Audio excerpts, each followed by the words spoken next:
ஆகாஷவாணி.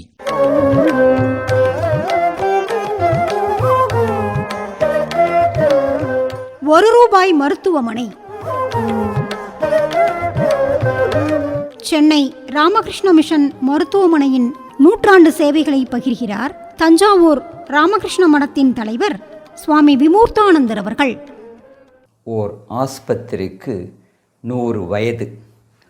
ஆயுர்வேதம் மனிதனின் ஆயுளை 100 ஆண்டுகள் என்கிறது. அவ்வளவு ஆண்டுகள் வாழ்ந்தவர்களை தேடினால் ஸ்ரீரங்கத்தில் 120 ஆண்டுகள் வாழ்ந்த ஒருவரது திவ்ய சரீரம் என்றும் பாதுகாக்கப்பட்டு வருவது மட்டும் நமக்கு தெரிகிறது. அவர்தான் வைணவ குருவான ஸ்ரீ ராமானுஜாச்சாரியார்.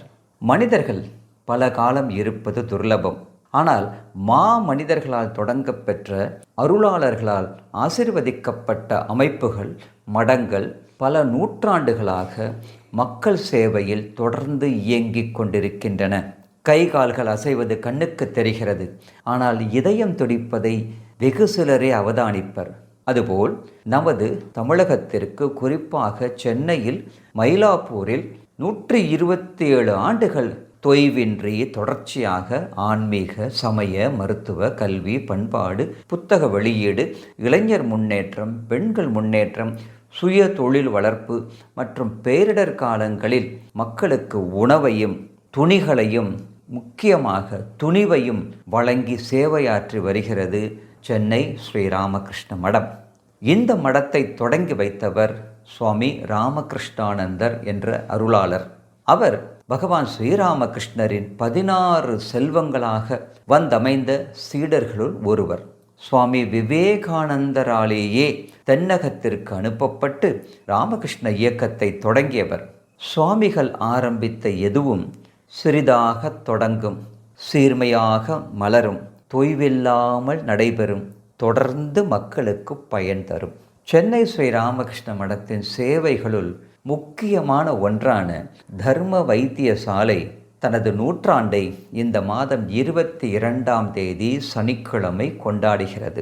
₹1 ஒரு கோப்பை தேநீர் கூட கிடைக்காத இந்த காலத்தில் இந்த மருந்தகத்தில் வரும் நோயாளிகள் ₹1 கொடுத்தாலே போதும், மருத்துவர்களின் நேரடி ஆலோசனை பெற்று இலவசமாக மருந்துகளும் வாங்கிச் செல்லலாம்.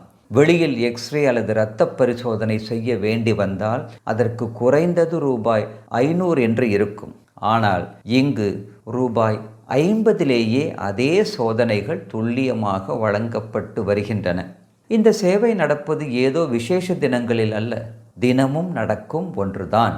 கடந்த 2023-24ஆம் ஆண்டுகளில் மட்டும் ₹1 மருத்துவ ஆலோசனையும் மருந்துகளும் நிவாரணமும் அடைந்தவர்களின் எண்ணிக்கை 3,41,000 மக்கள் என்றால், இந்த சேவைக்கு உங்கள் கரங்கள் இரண்டும் குவிந்து உங்களது வாய் வாழ்த்தும் அல்லவா?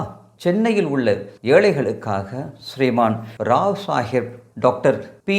ராகவேந்திர ராவ் 1925இல் இந்த வைத்தியசாலையை தொடங்கினார். தற்போது இங்கு பின்வரும் துறைகளின் மூலமாக ஒரு பாலி கிளினிக் போல் சேவை நடந்து வருகிறது. அவை என்னென்ன தெரியுமா அன்பர்களே?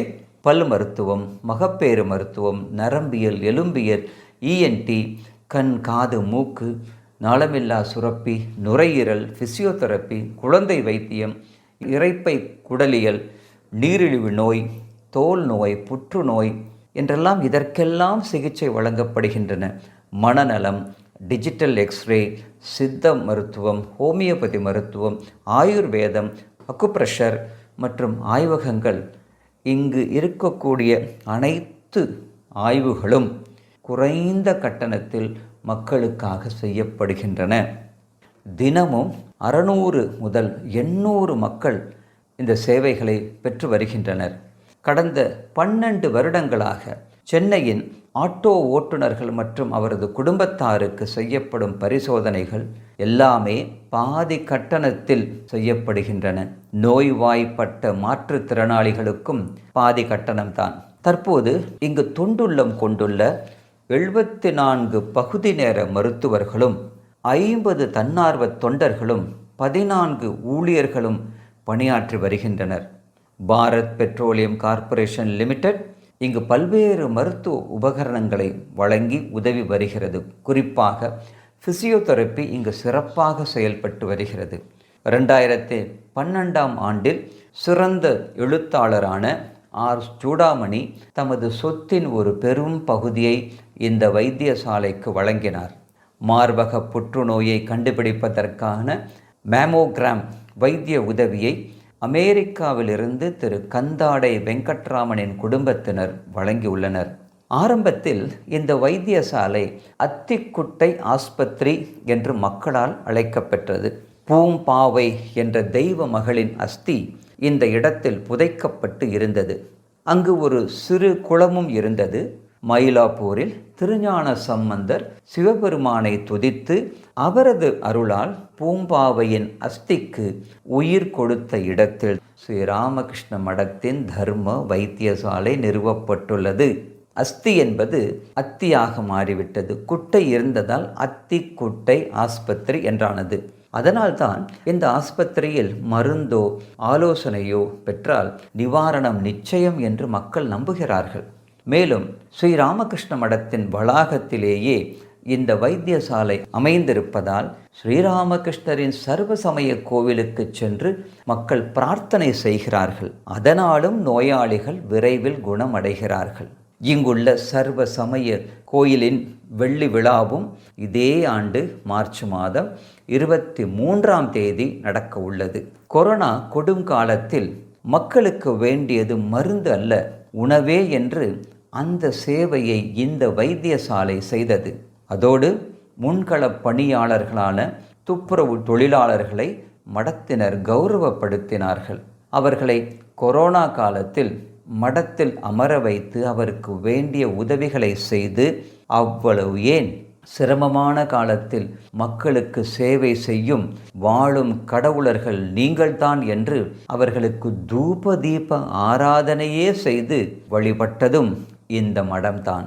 கோவிலில் மூலவர் போன்று இந்த சேவை நடைபெறுகிறது. உற்சவராக தேவையான இடங்களுக்கு சென்று மருத்துவ முகாம் மற்றும் ஆரோக்கிய ஆலோசனையும் செய்யப்பட்டு வருகிறது.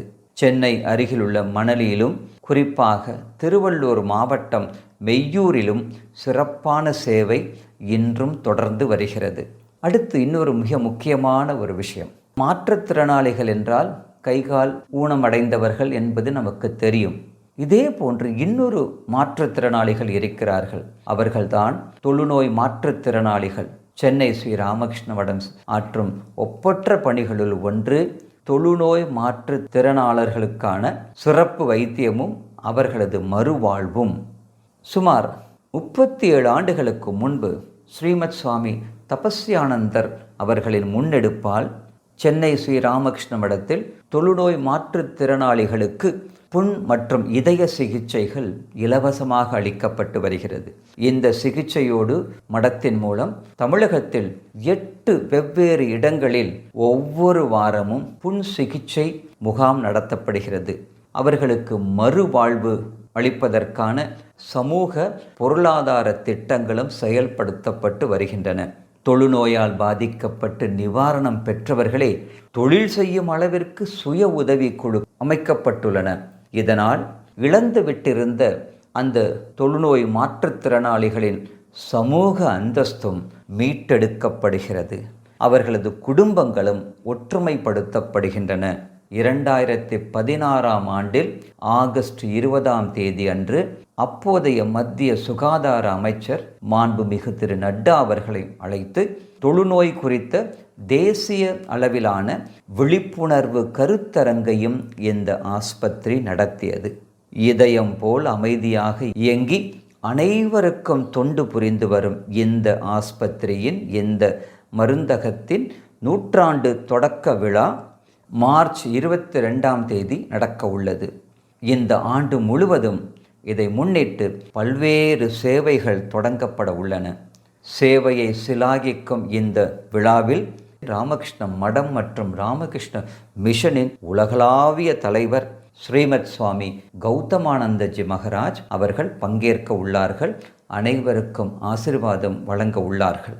மக்கள் சேவையே மாதவன் சேவை என்று முழங்கிய சுவாமி விவேகானந்தர் அந்த பாரமார்த்திக உண்மையை அவருக்கு உணர்த்திய பகவான் ஸ்ரீராமகிருஷ்ணரின் அருளால் இந்த மருத்துவமனை 1 நூற்றாண்டு காலமாக சேவை செய்து வருகிறது.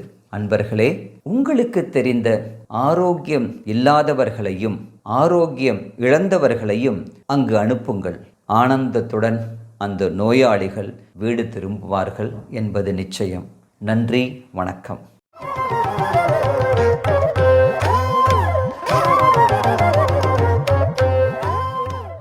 ₹1 மருத்துவமனை.